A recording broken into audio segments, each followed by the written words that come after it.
वक्त है 24 घंटे 24 रिपोर्टर का और आपके साथ मैं हूं अनुराग मुस्कान।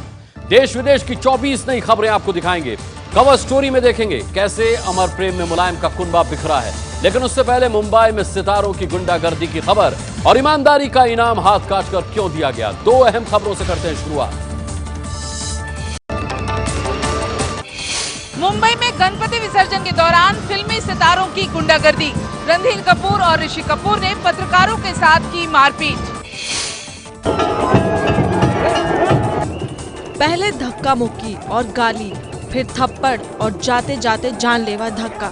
गणपति की विदाई के मौके पर गुंडागर्दी का ये नजारा मुंबई में चैम्बूर इलाके में दिखा। एक बार फिर देखिए बॉलीवुड के कपूर खानदान के दोनों नामी चेहरों को, रणधीर कपूर और ऋषि कपूर की दबंगई।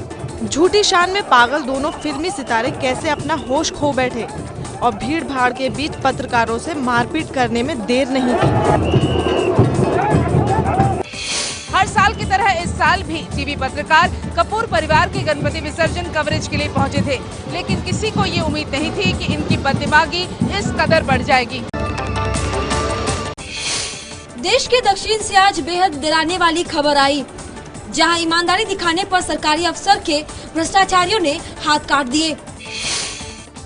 बेंगलुरु में भ्रष्टाचारी ठेकेदार मनरेगा का फर्जी बिल पास कराना चाहते थे। ईमानदार अफसर HR श्रीनिवास ने मना किया तो ठेकेदारों ने हाथ काट दिया। इससे पहले कर्नाटक में भी मनरेगा के एक ईमानदार अफसर को भ्रष्टाचारियों के डर से सुसाइड करना पड़ा था। Cut by my hands, 3 fingers. It's not. It detached. एक रिसर्च के मुताबिक भ्रष्टाचार के मामले में भारत दुनिया का 76वें नंबर का देश है। अब से थोड़ी देर पहले अखिलेश यादव ने मुलायम सिंह से जाकर मुलाकात की है, लेकिन दिन भर कैसे समाजवादी कुनबे में महाभारत हुआ, देखिए आज की कवर स्टोरी।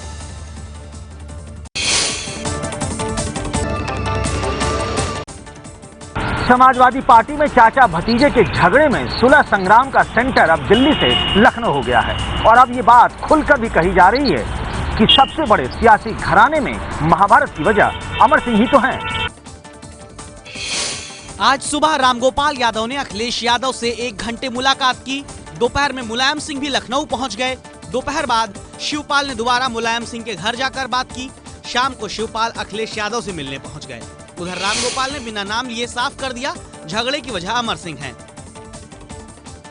ऐसे लोग जिनको पार्टी के हित से कोई जिनका लगाव नहीं, ऐसे लोग पार्टी का नुकसान कर देते हैं नेताजी की सरलता का लाभ उठाकर। जोड़ने से ही हमेशा मजबूती मिलेगी और तोड़ने से मजबूती नहीं मिल सकती। खबर है उत्तर प्रदेश में शिवपाल को अध्यक्ष पद दिलाने के पीछे अमर सिंह का ही दिमाग था। रामगोपाल ने कहा यही पार्टी से चूक हुई, अखिलेश को भरोसे में नहीं लिया था। मुख्यमंत्री जी को जब अध्यक्ष पद से हटाया गया तो इतना नेतृत्व से थोड़ी सी जानबूझ के न सही, लेकिन इतनी गलती हो गई कि उनसे अगर मांग लेते इस्तीफा तो इस्तीफा दे ही देते। ये तो नेताजी का फैसला है। अब नेताजी के फैसले को कोई चैलेंज भी नहीं कर सकता। एबीपी न्यूज ने ही आपको सबसे पहले ये खबर बताई थी कि अमर सिंह ने ही मुलायम से मिलकर शिवपाल की नाराजगी का हवाला दिया और फिर उन्हें प्रदेश अध्यक्ष बनवा दिया था। चाचा भतीजे की लड़ाई में आज रामगोपाल यादव ही नहीं बल्कि आजम खान भी खुलकर अखिलेश यादव के समर्थन में आ गए। सीएम ने किसी का नाम नहीं लिया, फिर कोई साहब क्यों परेशान है? चोर की दाढ़ी में तिनका क्यों है? चोर क्यों खुद से बोल पड़ा? अब रामगोपाल कह रहे हैं कि पार्टी में कार्यकर्ता अमर सिंह पर कार्रवाई चाहते हैं। शिवपाल बोले नेताजी के फैसले के खिलाफ खड़े होने की किसकी हैसियत? कोई कार्रवाई करेंगे पार्टी को तो बहुत महत्वपूर्ण करते हैं। कार्यकर्ता तो यही मांग कर रहे हैं, देखिए अब देखें एक सीमा से ज्यादा कोई बात होगी तब सोच विचार करें। किसको पार्टी ज्वाइन कराया है, किसको लेंगे, किसको रखेंगे, किसको जिम्मेदारी देंगे, हमारी पार्टी में किसी की हैसियत नहीं है जो नेताजी की बात को करते। अमर खुद को मुलायमवादी कहते हैं। रामगोपाल बोले जो समाजवादी नहीं वो मुलायमवादी कैसे? शिवपाल इस पर भी नाराज हो गए। अरे मुलायमवादी कुछ नहीं होता है, अगर समाजवादी नहीं तो काहे का मुलायमवादी? अगर कोई समाजवादी नहीं है तो किस बात का मुलायमवादी? सबको सबकी बात समझना भी चाहिए, अपनी बुद्धि भी तो लगाना चाहिए। दूसरों की बातों में इस तरीके के फैसले नहीं कर लेना चाहिए। समाजवादी पार्टी के संसदीय बोर्ड में कुल 9 लोग हैं, जिसमें अखिलेश यादव का पलड़ा भारी है। अखिलेश यादव के साथ 6 लोग हैं। समाजवादी घराने की लड़ाई पर मायावती ने मुलायम सिंह को नसीहत दी। कहा मुलायम सिंह यादव को संन्यास ले लेना चाहिए। विरोधियों ने कहा सब फिक्सिंग है। साइकिल धस जाती है, उसमें पंचर हो गया पीछे, तो मैंने सोचा कि अखिलेश जी उठा जाके उसमें हवा भरेंगे, पंचर में हवा भरेंगे। अखिलेश जी ने क्या किया, टायर उठा के फेंक दिया। जनता का ध्यान कैसे बढ़ जाए सरकार की असफलताओं से, इसके लिए ये सारी कोशिशें की गई। फुटबॉल की तरह बना रखा है उत्तर प्रदेश का प्रशासन। क्या फुटबॉल है? जनता का भविष्य क्या फुटबॉल है? जिस तरह से ये खिलवाड़ कर रहे हैं। इस लड़ाई में कल का दिन अहम रहेगा। नजर रहेगी कि क्या मुलायम शिवपाल और अखिलेश यादव को एक साथ बैठाकर बात करेंगे या फिर अलग अलग। बिहार के मुख्यमंत्री नीतीश कुमार ने आज इशारों में साफ कर दिया कि उनकी सरकार जल्द ही शहाबुद्दीन के खिलाफ एक्शन लेगी। सीवान जिला प्रशासन की तरफ से एक रिपोर्ट सरकार को भेजी गई है। दावा है कि रिपोर्ट में शहाबुद्दीन की रिहाई के बाद सीवान में खौफ की बात कही गई है, जबकि लालू यादव ने शहाबुद्दीन के समर्थन में आवाज उठाते हुए मीडिया को कटघरे में खड़ा किया। ये तय है कि शहाबुद्दीन की रिहाई के खिलाफ नीतीश सरकार सुप्रीम कोर्ट जाएगी। नीतीश ने इसके संकेत भी दिए। नहीं इस कार्यक्रम के लिए आए हैं कि बाहर निकल के कुछ बाइट लेने के चक्कर में बाइट वाइट देने वाले हैं नहीं, आपको अच्छी तरह जानते हैं। हम तो बाइट नहीं देते, हम तो फुल प्रूफ देते हैं। बाइट क्या देना? कानूनी प्रक्रिया रहती है। आपको मैं इतना ही कहूंगा कि कानून अपना काम करता रहेगा। लेकिन आपके खिलाफ कुछ बयान दे रहे हैं जो ऑपोजिशन से लालू जी भी उसके इत्तेफाक रखते हैं। हम उसको तवज्जो नहीं देते।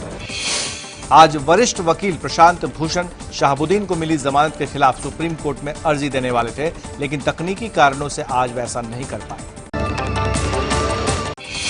कश्मीर में तनाव के बीच जूझ रही पीडीपी को आज झटका लगा। बीजेपी से दोस्ती को लेकर पीडीपी में आज बगावत हो गई।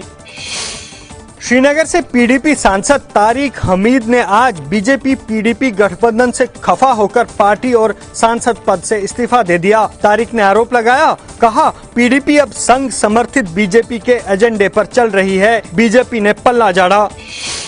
I was all along feeling suffocated due to PDP's alliance with RSS-backed BJP. हमारा मानना है ये पीडीपी का अंदरूनी मामला है और पीडीपी कैपेबल है अपने इश्यूज को रिजॉल्व करने।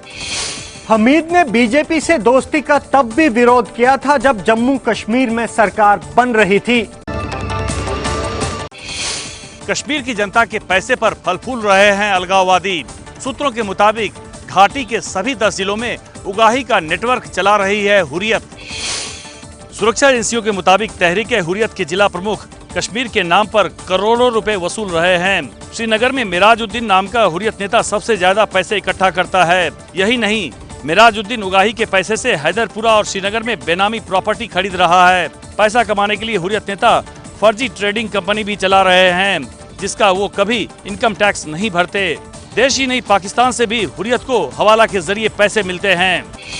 हुर्रियत के इसी गोरख धंधे पर शिकंजा कसने के लिए एनआईए ने कमर कस ली है और इस सिलसिले में हुर्रियत नेता एसएएस गिलानी के बेटे नईम गिलानी से जल्द हो सकती है पूछताछ। दाल के बड़े कारोबारियों को सरकार का अल्टीमेटम, कहा दिवाली से पहले दाल के दाम 100 रुपए के नीचे नहीं आए तो खैर नहीं। सरकार ने दाल आयात करने वाले बड़े व्यापारियों को साफ कह दिया है कि अगर दाल की सप्लाई नहीं सुधरी तो परिणाम भुगतने के लिए तैयार रहें। रामविलास पासवान ने देश के 15 बड़े आयातकों के साथ 2 घंटे तक बैठक की, जिसमें मंत्रालयों के साथ ईडी, इनकम टैक्स और डायरेक्टर ऑफ रेवेन्यू इंटेलिजेंस विभाग के अफसर भी मौजूद थे। अफसरों ने आयातकों से पूछा कि जब दाल की 80 लाख टन की कमी थी तो फिर केवल 58 लाख टन का ही पिछले साल आयात क्यों किया गया। पासवान ने देश भर के उपभोक्ता मंत्रियों का सम्मेलन भी बुलाया है ताकि दाल के दामों पर सख्ती की जा सके। आपकी मिठाई पर लगने वाला चांदी का वर्क है मांसाहारी।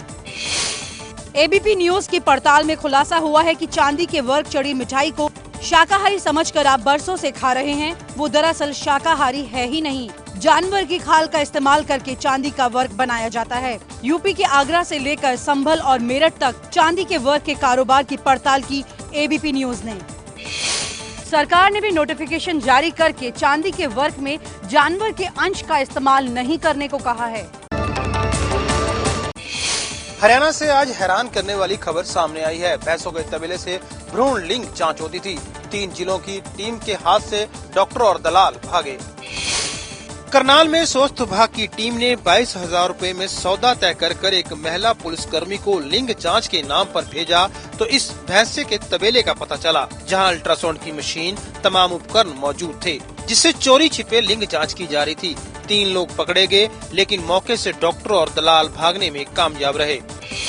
एक आंकड़े के मुताबिक देश में हर साल 5 लाख बेटियों को जन्म से पहले ही गर्भ में मार दिया जाता है। मुंबई में 32 मंजिला हीरानंदानी टावर में लगी आग, जानमाल का कोई नुकसान नहीं।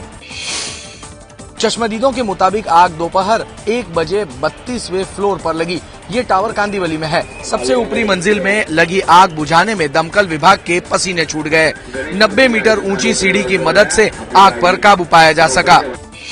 शुरुआती जांच में शॉर्ट सर्किट को आग लगने की मुख्य वजह माना जा रहा है। जोधपुर में ड्राइवर की लापरवाही से एक बच्चे की मौत। स्कूल बस में दरवाजा नहीं होने से हुआ हादसा। जोधपुर के झालामंड में आग में जल रही इसी बस से गिरकर एक 9वीं के छात्र की मौत हो गई। आरोप है कि शराब के नशे में ड्राइवर ने तेजी से यू टर्न लिया, जिससे बस में बैठे बच्चों का संतुलन बिगड़ा और बच्चे एक दूसरे पर जा गिरे। बस में दरवाजा नहीं होने से अशोक नाम का छात्र बस के बाहर जा गिरा और उसकी मौत हो गई। हादसे के बाद से आरोपी ड्राइवर फरार है। AN-32 विमान के लापता होने के 55 दिन बाद एयरफोर्स ने कहा प्लेन में सवार सभी मुसाफिरों को मृत माना जाए। भारतीय वायुसेना के लापता AN-32 विमान के मलबे का अब तक कोई सुराग नहीं मिल पाया है। सरकार ने विमान के साथ लापता लोगों के परिवारों को कह दिया है कि वे लोग मृत मान लिए जाए। परिवार के लोगों को कह दिया गया कि वे इंश्योरेंस से जुड़े काम और अन्य प्रशासनिक काम के लिए आगे बढ़ सकते हैं। AN-32 विमान ने 22 जुलाई को चेन्नई के पास ताम्बरम एयरबेस से सुबह 8:30 पर उड़ान भरी थी और उसे 11:45 पर पोर्ट ब्लेयर पहुंचना था, लेकिन टेक ऑफ के करीब 16 मिनट बाद यानी 8:46 पर इसका संपर्क टूट गया और बाद में माना गया कि ये प्लेन खराब मौसम का शिकार हो गया। 1999 में भी एक AN-32 विमान दिल्ली एयरपोर्ट पर उतरने से ठीक पहले क्रैश हो गया था, जिसमें 21 लोगों की मौत हुई थी। बिहार के वैशाली जिले में गंगा में बहकर आए शव के साथ जानवरों से भी बदतर सलूक। रस्सी से घसीट कर ले गए पुलिस वाले, लोगों ने भी नहीं दिया कंधा। वैशाली के अंबेडकर चौक के काली घाट पर खबर मिलने पर पहुंची पुलिस और फिर अज्ञात शव में रस्सी बांधकर गंगा से बाहर निकाला गया। हद तो तब हो गई जब पुलिस वाले शव घसीटते हुए ले जाने लगी। मौके पर मौजूद लोग भी तमाशबीन बने सब देखते रहे। किसी ने शव को सम्मान समेत ले जाने के लिए आवाज तक नहीं उठाई। इस मामले में संबंधित सब इंस्पेक्टर को सस्पेंड कर दिया गया है, जबकि 3 जमादारों पर कार्रवाई की सिफारिश की गई है। बिहार में जेडीयू कार्यकर्ताओं के बीच ही माला पहनाने को लेकर लड़ाई हुई। हाजीपुर में कुर्ता फाड़ लड़ाई करते ये नीतीश कुमार के कार्यकर्ता हैं, जिनके बीच प्रदेश जेडीयू अधिकारियों को माला पहले पहनाने को लेकर मारपीट हुई। नशा मुक्त और संघ मुक्त भारत बनाने के लिए युवा जेडीयू पदयात्रा निकाल रही है। उसी के स्वागत को लेकर हाजीपुर में हंगामा हुआ। अगली बड़ी खबर दिखाएं उससे पहले 24 घंटे 24 रिपोर्टर में 3 बड़ी खबरें बताते चले। स्मृति ईरानी के डिग्री विवाद मामले में दिल्ली की कोर्ट अब 1 अक्टूबर को फैसला सुनाएगी। दिल्ली के अमन विहार में 2 नाबालिग लड़कियों से गैंगरेप, 4 लोग हिरासत में लिए गए। अलगाववादियों ने कश्मीर में हड़ताल 22 सितंबर तक बढ़ाई। डेंगू चिकनगुनिया से लड़ते दिल्ली वालों के जख्म पर आपके मंत्री ने रगड़ा नमक। सत्येंद्र जैन बोले चिकनगुनिया से कोई नहीं मरता। दिल्ली के स्वास्थ्य मंत्री सत्येंद्र जैन ने चिकनगुनिया पर हो रही मौत पर संदेह जताते हुए कहा है कि ये मामले एक ही अस्पताल में हुए हैं। चिकनगुनिया से दुनिया में कोई नहीं मरता है। गूगल ऐसा ही कहता है। दिल्ली के किसी चुनिंदा अस्पताल से ही ऐसे मामले सामने क्यों आए? जांच में मैंने पाया कि मरने वाले ज्यादातर लोग उम्रदराज थे, दूसरी बीमारियों से ग्रस्त थे। ये पैनिक करने की बिल्कुल आवश्यकता नहीं है। एक हॉस्पिटल जिसमें मान लो 50 पेशेंट हैं या फीवर के 200 पेशेंट है, 200 में 4 या 5 पेशेंट डेंगू के होते हैं, तो ये पैनिक की वजह से बहुत ज़्यादा एडमिशन हो रहा है। दिल्ली में सरकार जहां सब कुछ ठीक होने का दावा कर रही है, वहीं लोग गंदगी और फैलती बीमारी से नाराज हैं। रोहिणी में लोगों ने इसका विरोध भी किया। दिल्ली की तरह गुड़गांव में भी चिकनगुनिया और डेंगू का कहर है। यहाँ करीब 200 से भी ज्यादा संदिग्ध केस आ चुके हैं। दिल्ली एनसीआर की तरह कानपुर भी डेंगू की चपेट में है। यहाँ 250 से ज्यादा पुलिस कर्मियों में डेंगू के लक्षण पाए गए हैं। चीन को घेरने के प्लान में एक और बड़ी कामयाबी, अगरतला में भारत ने सुखोई फाइटर प्लेन उतारा। चीन पर अब देश के सबसे आधुनिक फाइटर प्लेन के जरिए नजर रखी जा सकती है। अगरतला में एयरपोर्ट पर सुखोई की लैंडिंग और टेक ऑफ का अभ्यास किया गया ताकि जंग के हालात में रसद और जरूरी सुविधाएं पहुंचाई जा सके। इससे पहले अरुणाचल प्रदेश में सुखोई को उतारा था। चीन के बढ़ते खतरे को देखते हुए पूर्वोत्तर में सड़क बनाने पर खासा जोर दिया जा रहा है। सीमावर्ती इलाकों में 5000 किलोमीटर से ज्यादा सड़क बनाने का प्लान है। सरकार सड़कों को दुरुस्त करके इन इलाकों में वायुसेना और थल सेना को मजबूत कर रही है, जिससे किसी भी हालात का मुंह तोड़ जवाब दिया जा सके। पिछले महीने भारत ने चीन की सीमा पर एडवांस ब्रह्मोस मिसाइल तैनात करने का ऐलान किया था, जिस पर चीन ने कड़ी आपत्ति जताई थी। प्रधानमंत्री नरेंद्र मोदी ने अगले साल 1 अप्रैल से हर हाल में जीएसटी लागू करने का इरादा जताया। वित्त मंत्रालय के साथ बैठक में जरूरी कदम उठाने के दिए निर्देश। जीएसटी काउंसिल को हरी झंडी देने के 2 दिन बाद प्रधानमंत्री मोदी ने वित्त मंत्री अरुण जेटली, दोनों वित्त राज्य मंत्रियों और वित्त मंत्रालय के आला अधिकारियों के साथ बैठक की। बैठक में उन्होंने मॉडल जीएसटी कानून और नियम, आईटी इंफ्रास्ट्रक्चर, केंद्र और राज्य के कर्मचारियों को ट्रेनिंग और उद्योग जगत को जरूरी जानकारी मुहैया कराने की तैयारियों पर जोर दिया। उद्योग जगत चाहता है कि जीएसटी को अगले साल 1 अप्रैल के बजाय अगस्त या सितंबर से लागू किया जाए ताकि उन्हें तैयारियों के लिए पूरा मौका मिल जाए। लेकिन प्रधानमंत्री के इरादे से साफ है कि ये डेडलाइन खिसकने वाली नहीं। गुजरात के सोमनाथ जिले में समुद्री ज्वार में फंसी शव की अंतिम यात्रा, जान जोखिम में डालकर स्मशान ले गए लोग। उफनती लहरों में जान जोखिम में डालकर शव को स्मशान ले जाने का ये नजारा सोमनाथ के माधोवाड़ गांव का है। समुद्री ज्वार में स्मशान का रास्ता डूब जाने के कारण 10 घंटे घर में पड़ा था, लेकिन रात गहराने और शव के खराब होने की आशंका के बाद घर वाले भगवान का नाम लेकर समंदर के रास्ते श्मशान की ओर चल पड़े। समंदर किनारे बसे होने की वजह से अक्सर गांव में ज्वार और तूफान का पानी भर जाता है। सालों से सुरक्षा दीवार बनाने की गुहार गांव वाले लगा रहे हैं, किंतु अधिकारी सुन नहीं रहे हैं। 5 सितंबर को शुरू हुआ गणपति उत्सव आज धूमधाम से संपन्न हुआ। महाराष्ट्र समेत देश भर में लोगों ने दी गणपति बाप्पा को विदाई। मुंबई में बारिश के बीच गणपति को विदाई, बप्पा के विसर्जन के लिए उमड़ा जन सैलाब। मुंबई के सबसे पुराने गणपतियों में से एक गणेश गली के गणपति को गुलाल उड़ाकर नाच गाकर भक्तों ने दी विदाई। गिरगांव चौपाटी पर लालबाग के राजा की विदाई के लिए उमड़े भक्त। हाइड्रोलिफ्ट के सहारे होगा विसर्जन। हैदराबाद में नाचते गाते भक्तों ने विशाल गणपति को दी विदाई। क्रेन से हुआ विसर्जन। विसर्जित की गई मूर्तियां पानी में जल्दी घुल जाएं, इसलिए पुणे में कृत्रिम तालाबों में अमोनियम कार्बोनेट घुला गया। दिल्ली में आईफोन की बड़ी लूट, मिर्च डालकर लूटे 2.5 करोड़ के 984 आईफोन। 5 लोगों ने आईफोन ले जा रहे ट्रक ड्राइवर की आंखों में मिर्च डालकर 900 आईफोन लूट लिए। आरोपियों को कंपनी ने हाल ही में निकाला था। जब इनके मोबाइल लोकेशन ट्रैक किए गए तो 2 लुटेरों तक पहुंचने में पुलिस कामयाब हो गई। पुलिस अब बाकी बचे 3 आरोपियों की तलाश कर रही है। आईफोन 7 जल्द ही बाजार में आने वाला है। इस सिलसिले में कंपनी ने आईफोन 6s के दामों में 20,000 रुपए की कटौती की है। अगले 4 साल के भीतर देश में इंटरनेट इस्तेमाल करने वाले लोगों की तादाद 50 करोड़ हो सकती है।